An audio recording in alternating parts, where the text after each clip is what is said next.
Welcome to our channel. So ప్రస్తుతం మనతో పాటు ఉన్నారు realtor oxygen founder doctor Nandi Rameshwar Rao గారు. నమస్కారం డాక్టర్ గారు. నమస్తే అండి. హైదరాబాద్ అంటేనే ఒక బ్రాండ్, బట్ దీన్ని మళ్ళీ బ్రాండింగ్ చేయాలి అనుకుంటున్నాను. So what is the motto? At the end of the day హిందీలో ఒక సినిమా ఉంది మేడం, హమ్ కిసీ సే కమ్ నహీ. డెఫినెట్లీ అంటే హైదరాబాద్ కూడా ఇప్పుడు కిస్సే కమ్ నహీ లాగే ఉంది కదా. కానీ ఇప్పటికీ ఒకటి అర మనకంటే పెద్దవి కూడా కొన్ని ఉన్నాయి. We should admit that. Correct. మనం ఐ థింక్ వరల్డ్ లోనే 5th or 6th fastest growing city world లో.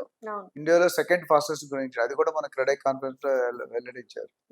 సో బ్రాండ్ హైదరాబాద్ ఇందా మాట్లాడాను. బ్రాండ్ అనేది మీరు చూసుకుంటే, నేను అంతకుముందు ఎప్పుడు చెప్పాను లేదు మేము ఛానల్లో, హైదరాబాద్ కొన్నాటికి ఫేమస్. మీరు ఏ కంట్రీకి వెళ్ళినా, మొత్తం ప్రపంచంలో ఏ కంట్రీకి వెళ్ళినా ఒక బిర్యానీ ఉంటుంది, హైదరాబాద్ బిర్యానీ.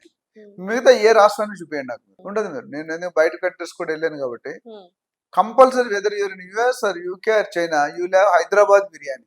కరెక్ట్. అవునా? కంపల్సరీ ఉంటుంది. So that nothing but branding. Karachi biscuits branding, doctor Nandi Rameshwararao already you know. Okay. ఇది కాకుండా ఆయన ఉద్దేశం అంటే, ఇప్పుడు మన సానియా మిర్జా అంటే ఏం చెప్తారు మీరు? టెన్నిస్. విశ్వనాథన్ ఆనంద్ అంటే చెస్ చెప్తారు. చెస్. అట్లా సచిన్ తెండూల్కర్ అంటే క్రికెట్. హైదరాబాద్ అంటే ఒక దానికి ఒక లిస్ట్ లో టాప్ లో ఉండాలి. Whether it's Guinness book records or Limca book of record, whatever records. So development లో ఇప్పుడు వన్ ఆఫ్ ద డెవలప్మెంట్ లో వీ హావ్ టు, మనకి ఎందుకంటే హైదరాబాద్ కి ఉన్న మంచి కండిషన్స్ మనం చెప్పుకున్నాం. Climatic is very good, cost of living is the best. Correct. Vizag అంటే మనది ఎక్కువ, గుర్తుపెట్టుకోండి. నేను వైజాగ్ లో చదువుకున్నాను. అవును, ఆబ్వియస్లీ. బట్ అక్కడ ఓన్లీ డిఫరెన్సెస్ అక్కడ హ్యూమిడిటీ అనేది ఉంటుంది, ఇక్కడ అది కూడా ఉంటుంది. అది ఉంటుంది. దాంతో కాస్ట్ అక్కడ ఎక్కువ, వైజాగ్ లో ఎక్కువ ఇక్కడ కంటే. కాస్ట్ ఆఫ్ లివింగ్ కూడా హైదరాబాద్ కంటే వైజాగ్ ఎక్కువ. ఓకే. ఇప్పుడు Vizag is also big city. దానికి ఉన్న కొన్ని మన దగ్గర కూడా లేవు. సీ టు ఎయిర్ ఉన్నాయి అక్కడ వైజాగ్ లో, ఇక్కడ మనకు లేవు. ఇక్కడ లేదు, సీ లేదు మనకి. సీ లేదు, సీ కాదు, చాలా లేవు. అక్కడ ఈస్టర్న్ నేవల్ కమాండే ఉంది ఇండియాకి, చాలా పెద్దది. నేవల్ మేళాన్ అవుతుంది, ఆ రోజు పండగ ఉంటుంది అక్కడ అంతా. సో బ్రాండ్ హైదరాబాద్ అంటే ఏంటంటే, హైదరాబాద్ ని the positioning of Hyderabad is very important. అంటే స్టేట్ లోనే కాదు, కంట్రీలోనే కాదు, ప్రపంచంలో they want to, everybody should be able to recognise Hyderabad. And Hyderabad is for what, దేనికి ప్రసిద్ధం.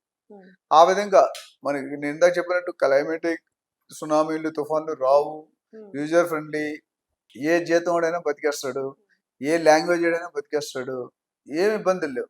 Easy to live, easy to liveable city అని చెప్పొచ్చు. లివబుల్ సిటీ అంటారు. ఇండియాలో అయితే మనది ఆల్మోస్ట్ నెంబర్ 1, 2 పొజిషన్ వచ్చేస్తుంది. ఎందుకంటే మిగతా cost, Delhi, Bengaluru, good, Mumbai. So అన్ని ఆస్పెక్ట్స్ లో Hyderabad is number 1. And planning, I don't know, Narendra Modi గారిని ఎక్కడో రూమర్ ఆర్ ఫీలర్ విన్నాను. They planning to make Hyderabad as second capital of India. That's the greatest thing. Second capital అయితే మీరు భూమి మీద ఆకాశంకి వెళ్ళిపోతారు, ఏది టచ్ చేయలేం. అంటే ఇన్ని సిటీలు ఉండగా హైదరాబాద్ ని సెలెక్ట్ చేస్తున్నారు. సో అది చాలా బిగ్ రికగ్నిషన్ ఫర్ us. నేను ఇప్పుడు 2 tier సిటీస్ ఇన్ తెలంగాణలో ఎటువంటి డెవలప్మెంట్స్ జరుగుతున్నాయి, అసలు దాని గురించి ఏమంటారు? రాబోయే జీవితం, రాబోయే డెవలప్మెంట్ అనేది 2 tier. 1 tier అనేది ఆల్మోస్ట్ హైదరాబాద్ మీ ఓవరాల్ వరకు ఏమి లేదు మేడం, అన్ని డెవలప్ అయిపోయాయి ఆల్మోస్ట్. డెఫినెట్లీ ఓవరాల్ దాటి కూడా డెవలప్ అయ్యాయి యాక్చువల్ గా. అంటే ఇండస్ట్రీస్ ఇవన్నీ కూడా RRR కూడా వెళ్ళిపోయింది. RRR వరకు షాద్ నగర్ ఉంది, మేకాగూడ ఉంది, బాలానగర్ ఉంది, కొత్తూరు ఉంది, నందిగాం ఉంది, పోలేపల్లి, సెజ్జు ఉంది, అట్లా చాలా ఉన్నాయి మాట్లాడు.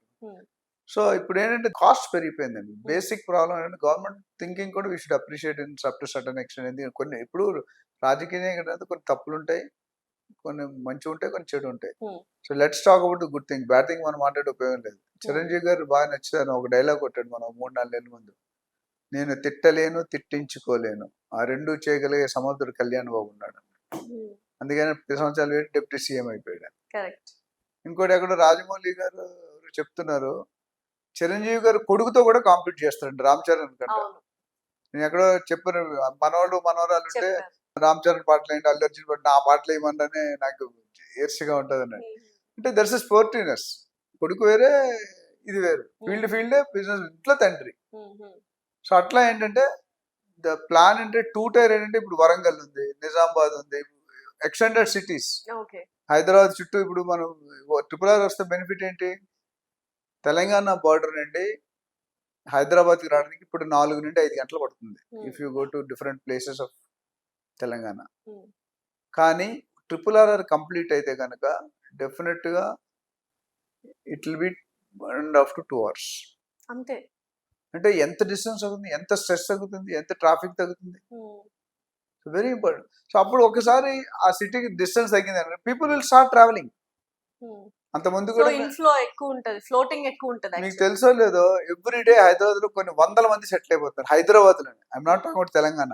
Hmm. తెలంగాణ మిగతా స్టేట్స్ నుండి వస్తుంది, అది డిఫరెంట్ స్టోరీ. మిగతా కంట్రీస్ తో కానీ స్టేట్స్ అయితే వస్తుంది. బట్ తెలంగాణ బార్డర్ నుండి, ఆంధ్ర బార్డర్ నుండి హైదరాబాద్కి వచ్చే వాళ్ళు రోజుకి వందల మంది ఉంటారు, సంవత్సరానికి లక్షల్లో ఉంటారు. సో అది రేట్ డబుల్ అవుతుంది యాక్చువల్ గా, అకౌంట్ డబుల్ అవుతుంది. డబుల్ అవుతుంది. కానీ RRR డెవలప్ అయ్యే సిటీ ఎక్స్టెండ్ అయితే వాళ్ళు ఇక్కడికి రారు, ఫ్లో ఆఫ్ పీపుల్ తగ్గుతుంది, ఎందుకంటే అక్కడే బ్రేక్ అయిపోతుంది. ఇప్పుడు సో సపోజ్ అక్కడ నుంచి yeah. Warangal as IT corridor for example. Hmm.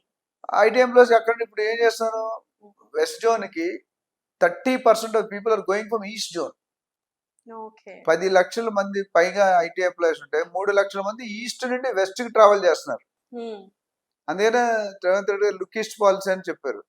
So Okay. Now ఇదే ఐటీ ఇండస్ట్రీ కారిడార్ అక్కడ పెట్టాం అనుకోండి, ఈ ట్రావెల్ ఉండరు కదా, ఉండదు, 30 ఉన్న ఊర్లోనే సెటిల్ ఉద్యోగాలు అయిపోతారు. చేసుకుంటూ నా ఉంటారు. సొంత ఇప్పుడు టీచర్స్ ఉన్నాయి, ప్రమోషన్ ఏమైనా జరుగుతున్నాయి ట్రాన్స్ఫర్లు, ఎవరి నేటివ్ ప్లేస్ వాళ్ళు డాక్టర్లు, జూడాలు అంటారు, జూనియర్ డాక్టర్, వీళ్ళందరూ ఎక్కడో అడవిలో వేస్తుంటారు కొత్త training. They are very happy if they are living their own home town. అట్లా చూసుకుంటే 2 టైర్ సిటీలు కూడా ఫోకస్ పెట్టి ఈ 2050 మెగా ప్లాన్ ఏదైతే ఉందో Hmm. అందులో దేర్ గోయింగ్. కేసీఆర్ గారు ఒక గొప్ప పని ఏం చేశాడు, హైదరాబాద్ ని బాగా వెస్ట్ జోన్ బాగా పైకి పెంచారు. Hmm. అందరూ public are very happy in west zone, ఎందుకంటే వాళ్ళ రేట్లు 10 రూపాయలు 100 రూపాయలు చేసాడు, 100 రూపాయలు 10 రూపాయలు. You should appreciate. మిగతా Okay. డిపార్ట్మెంట్ కొన్ని కొలాప్స్ అయినా ఇది బాగానే ఉంది. రేవంత్ రెడ్డి గారు దాన్ని రీడిఫైన్ చేస్తున్నారు, కొద్ది ఇంప్రూవైజ్ చేసి latest talk about the entire Telangana state development. ఇది చాలా మంచి పాయింట్. Hmm. సిటీ వేరు, తెలంగాణలో బోల్డ్ సిటీస్ ఉన్నాయి. సో డెవలప్ చేసినప్పుడు ఎక్కడున్నాడో అక్కడే హ్యాపీ అయిపోతారు కదా. సో అలా 2 టైర్స్ ఈవెన్ ఈ ఫోర్త్ సిటీ కూడా మహేశ్వరం అనేది, Hmm. మహేశ్వరం కానీ కందుకూరు, ముచ్చల్ ఆ ఏరియాలో ఏఐ సిటీ అంటున్నారు, స్పోర్ట్స్ సిటీ అంటున్నారు, హెల్త్ సిటీ అంటున్నారు, Hmm. ఐటీ కారిడార్ అంటున్నారు, ఫార్మా ఆల్రెడీ ఉన్నాయి. గోల్డ్ అని వచ్చేస్తున్నాయి సిటీస్. వచ్చాయంటే ఇంకా అప్పుడు అర్థం ఏంటంటే, మీకు ఇప్పుడు మహేశ్వరం నుండి ఇక్కడ రావాలంటే మనం కడతాల నుండి రావాలనుకోండి, ఇక్కడికి 1 అవర్ 1.5 అవర్ 70 కిలోమీటర్స్ ఉంటుంది. సో అక్కడ తుక్కుగూడ నుండి మహేశ్వరం నుండి అక్కడ డెవలప్ అయితే అక్కడ జనాలు ఇక్కడ రారుగా, రారు, అక్కడే ఉండిపోతారు, ప్లస్ బయట నుండి వచ్చి అక్కడ కొంత అక్కడ వాళ్ళు ఇక్కడ రారు, బయట నుండి వచ్చి అక్కడ కూడా కొంత సెటిల్ అవుతారు. సెటిల్ అవుతారు.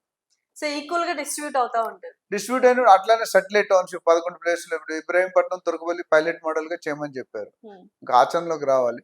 సో 11-12 సిటీలు ఎంటైర్ తెలంగాణ ఉంటాయి. ఇప్పుడు ఏ సిటీ వచ్చింది అనుకోండి, ఇప్పుడు 6,000 ఎకరాలు 7,000 ఎకరాలు వచ్చింది అనుకోండి, Hmm. అక్కడ అన్ని అందులో ఇప్పుడు షాబాద్ అని ఉంది ఒక ఏరియా. షాబాద్ అంటే మీరు వినే ఉంటారు, ముంబై మన బెంగళూరు అవన్నీ రైట్కి వెళ్ళారు, కన్హా మెడిటేషన్ సెంటర్ అటువైపు వెళ్ళారు. అవును, కాన్హా శాంతివనం. శాంతి అక్కడ నేను వెళ్ళి 1 వీక్ స్టే చేసి కూడా వచ్చాను. 1 lakh people can do meditation in one single platform. Place. yes, నేను అక్కడ ఐ లైక్ అంటే ఆ పీస్ ఆఫ్ 1400 acres లో ఉంది, వెరీ గుడ్ కాన్సెప్ట్. కొంతమంది ఇల్లులు కట్టుకొని అక్కడే ఉండిపోతున్నారు అక్కడే. సో ఇక్కడ ఏంటంటే మహేశ్వరంలో కూడా ఒక్కసారి ఒక సాటిలైట్ టౌన్షిప్ వచ్చిందంటే దానికి కావాలని అన్ని రిసోర్సెస్ వచ్చేసాయి, direct and indirect. Okay. Business develop అవుతుంది, ఎంప్లాయ్మెంట్ డెవలప్ అవుతుంది. బిజినెస్ అంటే hotel, medical store, college, school, hospital అన్ని వచ్చేస్తాయి. అంటే అక్కడ వచ్చిందంటే ఇండైరెక్ట్లీ డైరెక్ట్లీ ఎంప్లాయ్మెంట్ క్రియేట్ అయినట్టు. షాబాద్ నేను 5 సంవత్సరాల ముందు వెళ్ళినప్పుడు రోడ్డు పక్కన ఏమి ఖాళీగా ఉండేది. మేము మొన్న ఒక 1 month బ్యాక్ వెళ్ళి వచ్చాను, 2 ఫుల్ అయిపోయాయి లెఫ్ట్ రైట్. ఓకే. అక్కడ రేట్ ఇప్పుడు 25,000 నడుస్తుంది షాబాద్. అక్కడ 2 Sitarampur special economic zone and Chandanvalli అదొక 3,000-4,000 ఎకరాలు 2 కలిపి వస్తున్నాయి. 3,000-4,000 ఎకరాలు ఎంత ఎంప్లాయ్మెంట్ వస్తుంది? రహేజా మైండ్ వారు 100 ఎకరాలు రహేజా మైండ్స్ చేసి ఉంటారు. అది వచ్చినప్పుడు పెద్ద హల్చల్ చేస్తుంది మార్కెట్, ఓన్లీ రహేజా. ఇప్పుడు తర్వాత చాలా వచ్చినాయి. సో 2 టైర్ సిటీస్ ని కూడా develop so it's a good news. Basically pricing లో మీకు తేడా వస్తుంది, ఎందుకంటే వెస్ట్ జోన్ ఏమైందంటే ల్యాండ్ అవైలబిలిటీ తక్కువ ఉంది, కొనేవాళ్ళు ఎక్కువ ఉన్నారు. So demand is more, supply is less.